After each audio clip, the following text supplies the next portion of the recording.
दुर्योधन के लिए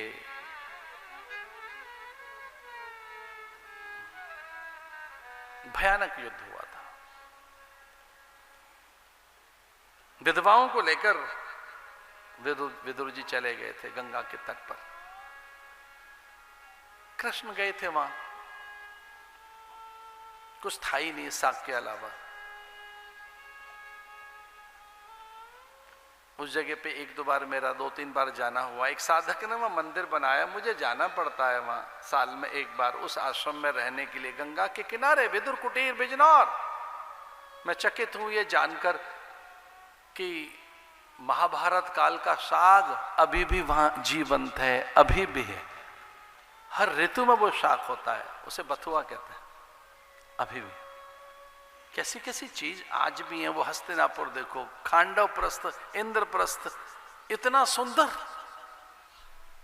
दोनों सेनाओं के मध्य में कृष्ण और गीता आरंभ हुई है, जैसे मानो धृतराष्ट्र के मुख से। और कहता है धृतराष्ट्र, धर्म क्षेत्रे कुरुक्षेत्रे समवेतायोत्सव मामका पांडवा शैव किम कुर्वत संजय। मेरे और पांडु के पुत्रों के बीच में क्या हो रहा है संजय, देख तो सही, बताना हो क्या रहा है।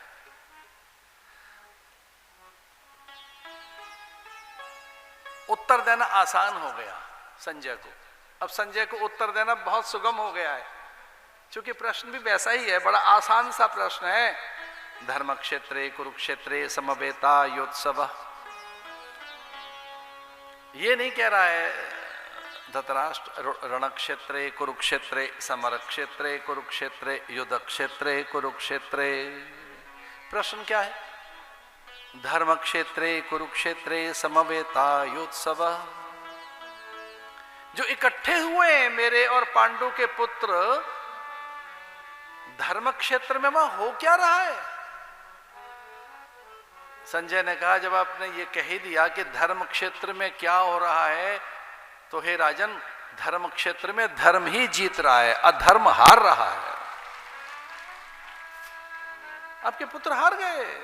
पांचजन्य के भैरव स्वर को सुनकर हाथी चिंघाड़ रहे हैं, कौरवों के घोड़े हिनरा रहे हैं, कौरवों के निस्तेज हो गए। पिता में भीष्म, आचार्य तरुण भयभीत हो गए, थर थर कांप रहा है कर्ण, और बलहीन हो गया है दुर्योधन। अभी तो शंख ही बजा है, युद्ध हुआ कहां है? तो जीतेगा कौन? सत्यमेव जयते। हे राजन, सत्य जीतेगा। कौन राज्य भोगेगा? वीर भोग्या वसुंधरा।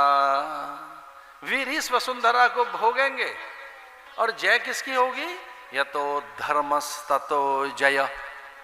धर्म जीतेगा। एक एक करके सब धराशायी हो गए थे।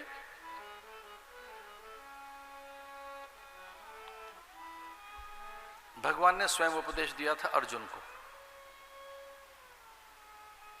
कुछ सुधीजन कहते हैं युधिष्ठिर को क्यों नहीं दिया? युधिष्ठिर तो धर्मात्मा थे, पुण्यात्मा थे, क्यों नहीं दिया? ये पहले उपदेश अगर युधिष्ठिर को मिल गया होता तो दिशा बदल गई होती। क्यों जुआ खेलते? बोले अति प्रीत थी युधिष्ठिर की, छोटा मानते थे, कृष्ण को अपना भाई मानते थे, थोड़ा सखा मानते थे। हाँ, ये तो पता था कि ईश्वर है, लेकिन संबंधी मानते थे, छोटा भाई, मेरा छोटा भाई है, अनुज मानते थे युधिष्ठिर। ये स्वामी मानता था। मुझे बहुत हौले से धीरे से आपसे बात सरकानी है। आपके गुरु या संत महापुरुष या बड़े विद्वान आपसे बहुत प्रीति करते हो, उनकी आपको निकटता मिल गई हो, तो भी उनके प्रति आदर कम मत करना, उनके सत्य से परिचित रहना।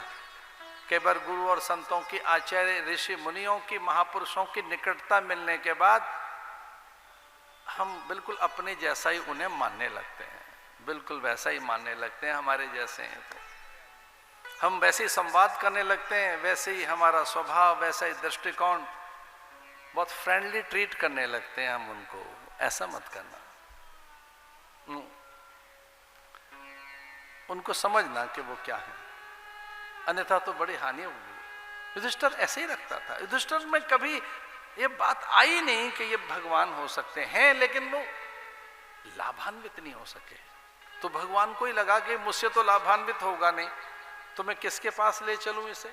तो भगवान ही युधिष्ठिर को ले गए पिता में भीष्म के पास, और फिर आप जानते हैं कि पिता में भीष्म ने उपदेश दिया, और इस संसार का सबसे बड़ा उपदेश मिला विष्णु सहस्त्रनाम के रूप में युधिष्ठिर को पिता में भीष्म के द्वारा। और कोई एक बार विष्णु सहस्त्रनाम कर ले तो सब प्रकार के पाप ताप संताप मिट जाते हैं, और भक्त भगवान में ही लीन हो जाता है। इतनी सामर्थ्य का वो उपदेश, इतनी सामर्थ्य की स्तुतियां हैं विष्णु सहस्त्र।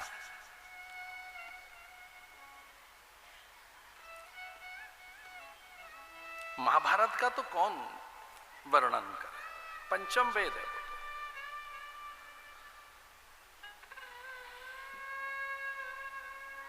लेकिन हाँ, परीक्षित की चर्चा आती है। परीक्षित का एक अर्थ सीधा साधा, आप यहां सब विद्वान महापुरुष बैठे, परीक्षित का अर्थ है जिसकी परीक्षा हो गई। एक है अपरीक्षित, एक है परीक्षित। जैसे मान लो सोना, तो सोने की कई बार परीक्षा ली जाती है। जो ज्वेलर्स हैं, ज्वेलर्स हैं, जो सुनार हैं, उसे घिसेंगे, रगड़ेंगे, तपाएंगे, कूटेंगे, पीटेंगे। लो, सोना माने सोना। कई बार सोने को बड़ा अच्छा लगता है, कितने ही तपाओ, तो और तपकर उसकी जो उसमें जो कुछ सही नहीं है, जो है और निंदनीय है, त्याज्य अग्राही है, अमान्य अपूज्य है, वो अलग हो जाता है। सोना तो सोना ही रहता है।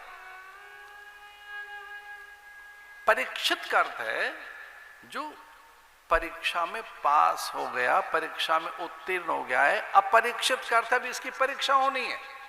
एक है परीक्षित, एक इसका अर्थ और है जो पराशक्तियों के द्वारा अभिरक्षित है, जो पराशक्तियों के द्वारा रक्षित है, परासत्ता ने जिसकी रक्षा का व्रत लिया हुआ है, उसे परीक्षित कहते हैं।